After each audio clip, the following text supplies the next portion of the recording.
3 دوست تھے سفر میں، تو ایک آگے بڑھ گیا اور منزل پر پہنچ گیا اللہ کے نبی، پھر دوسرا چلا اور وہ منزل پر پہنچ گیا ابو بکر، اب تیسرا راستے میں ہے۔ اب مسجد میں داخل ہوئے تو آپ کے ادھر ابو بکر تھے، ادھر عمر تھے رضی اللہ عنہ، سامنے صحابہ بیٹھے تھے۔ آپ نے ان سے فرمایا دیکھ رہے ہو ہاکذا نحشر یوم القیامہ، میں قیامت کے دن ایسے اٹھوں گا، میرے سیدھے ہاتھ ابو بکر ہوگا، الٹے ہاتھ عمر ہوگا۔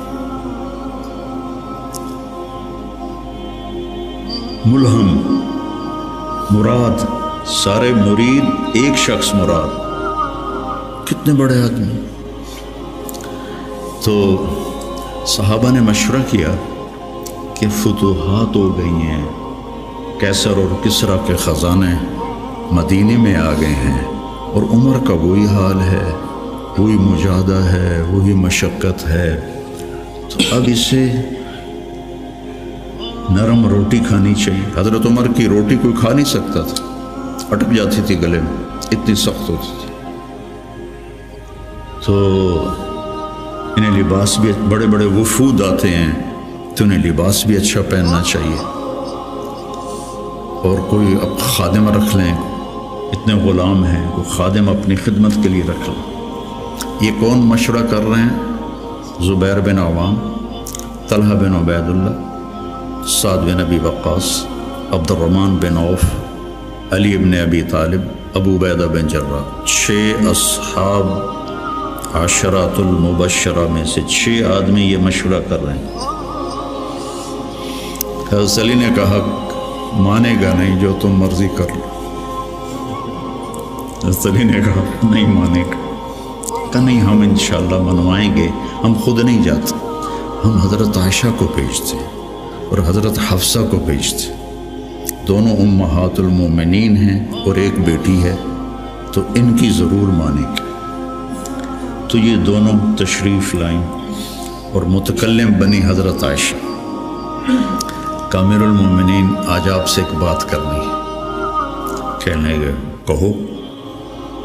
کہنے لگے اللہ کے رسول کے دور میں نہ دنیا آئی، نہ اللہ کے نبی نے دنیا کا ارادہ کیا، تو وہ مشقت میں گزر گئے۔ میرے باپ ابو بکر کے دور میں دنیا کی فتوحات نہ آئیں، نہ انہوں نے ارادہ کیا، وہ بھی گزر گئے۔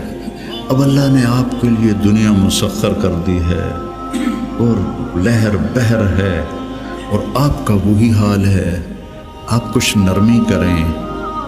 وہ جو پچھلی باتیں انہوں نے کی، غلام رکھیں، اچھے کپڑے پہنیں، بڑے بڑے وفد آتے ہیں، نرم کھانا کھائیں، نرم بستر استعمال کریں۔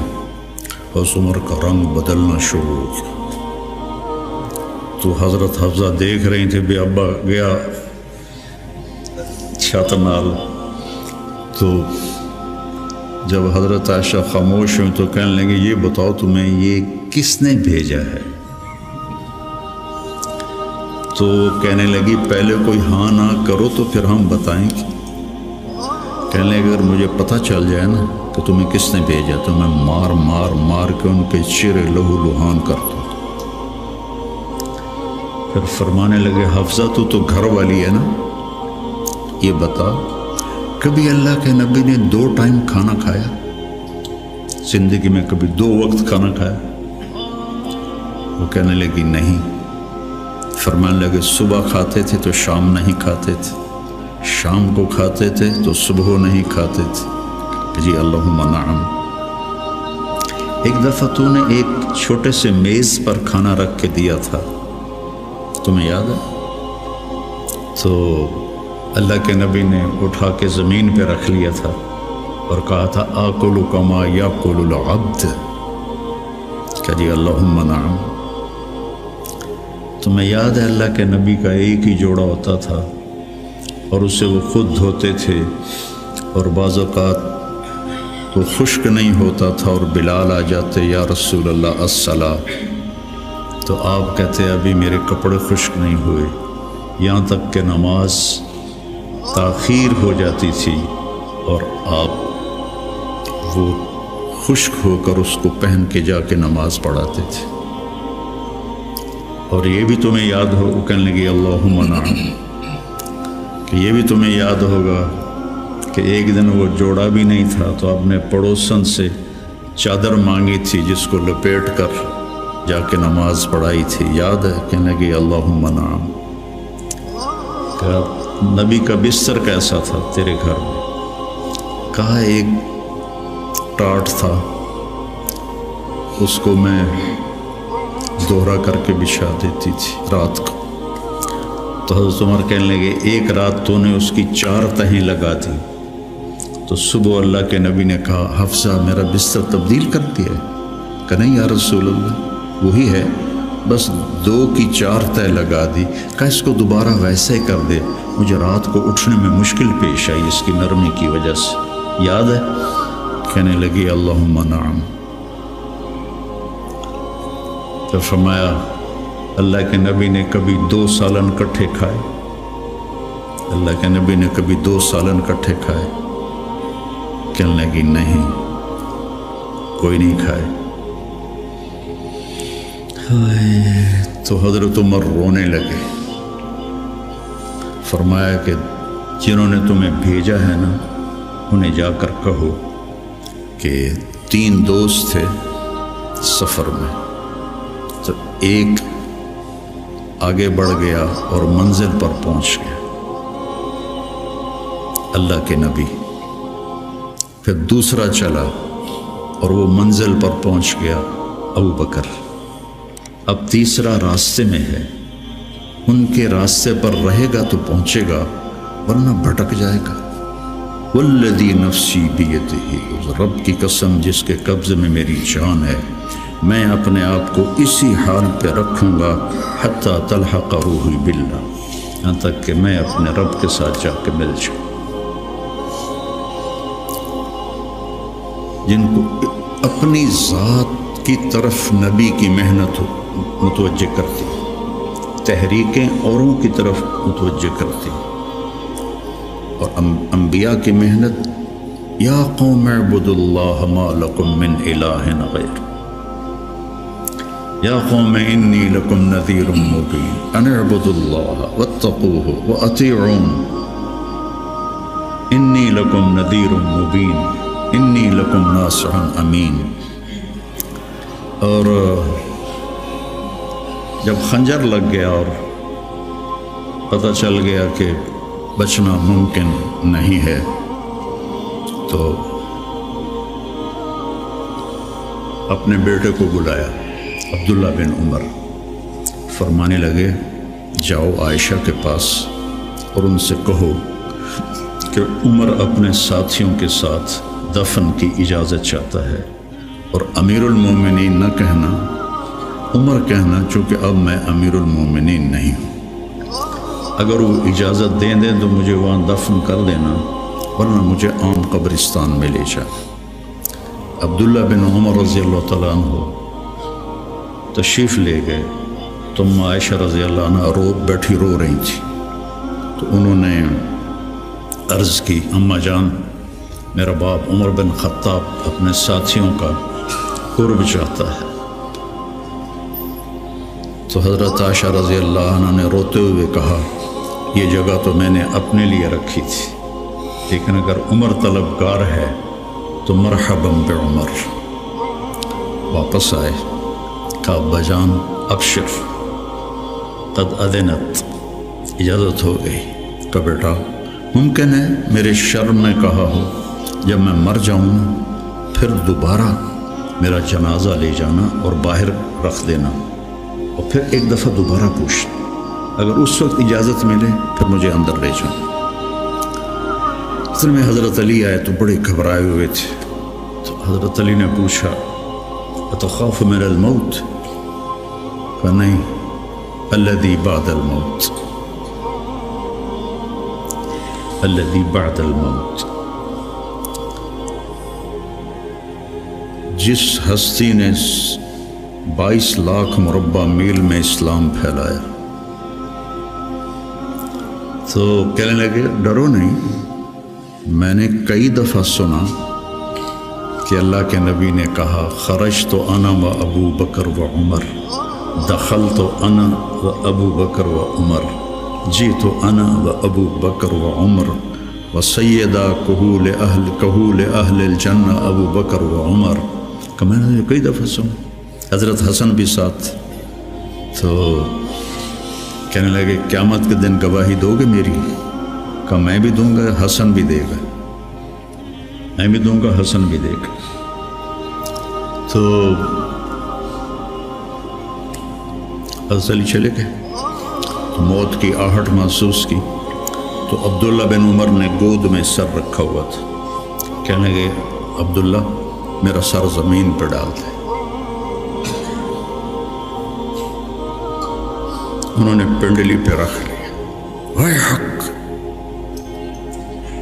سنتے نہیں ہو میں نے کیا کہا، مجھے زمین پہ ڈال دیا۔ انہوں نے سر زمین پہ رکھ دیا، تو اپنا چہرہ زمین ایسے رگڑنا شروع کیا، ایسے ویل لک یا عمر ان لم یغفر لک ربک، یہ کہنا شروع کیا، ویل لک یا عمر ان لم یغفر لک ربک، ویل لک یا عمر، ویل لک ولامک یا عمر ان لم یغفر لک ربک۔ یہ کہتے کہتے جان نکل گئی، اور لوگ اکٹھے ہوئے، تو حضرت عبداللہ ابن عباس کہتے ہیں کہ کسی نے میرے کندھے پہ ہاتھ رکھا، تو میں نے مڑ کے دیکھا تو علی تھے، رو رہے تھے، کہہ رہے تھے کہ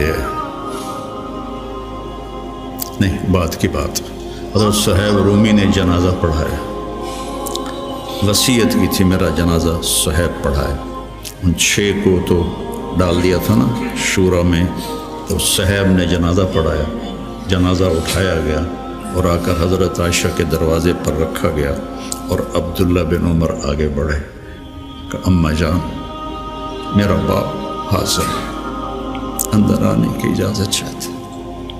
تو عائشہ رضی اللہ عنہا نے اپنی چادر اٹھائی اور اپنے آپ کو ڈھانپا اور باہر نکل گئی، مرحبا بعمر۔